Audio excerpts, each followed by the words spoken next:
Oui, et là, très rapidement, si on veut se placer dans un contexte théorique, conceptuel,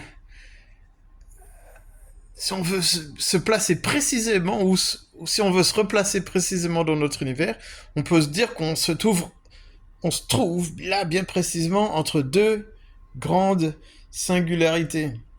La première singularité, ben, c'est le Big Bang, donc il y a 14 milliards d'années, et avant ce Big Bang, les règles de la physique comme on les connaît, ben, apparemment, hein, de comment on comprend les choses actuellement, scientifiquement, c'est qu'avant le Big Bang, le temps n'existait pas, et l'espace n'existait pas, et les lois de la physique comme on les connaît maintenant, ben, n'existaient pas.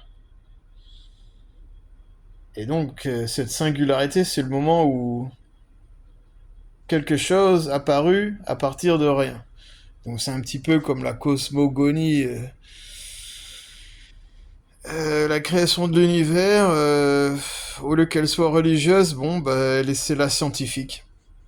Et comme le monde a commencé avec une singularité, c'est bien de la faire, de faire terminer notre même univers par une autre singularité. Celle-ci, c'est donc la singularité technologique dans laquelle eh ben, les super intelligences artificielles vont prendre possession, en fait, de cet univers qu'on connaît.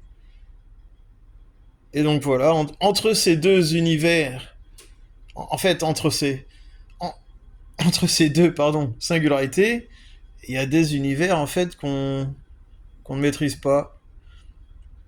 Bien sûr, on comprend un peu l'univers dans lequel on vit maintenant, qui lui se trouve entre donc ces deux singularités.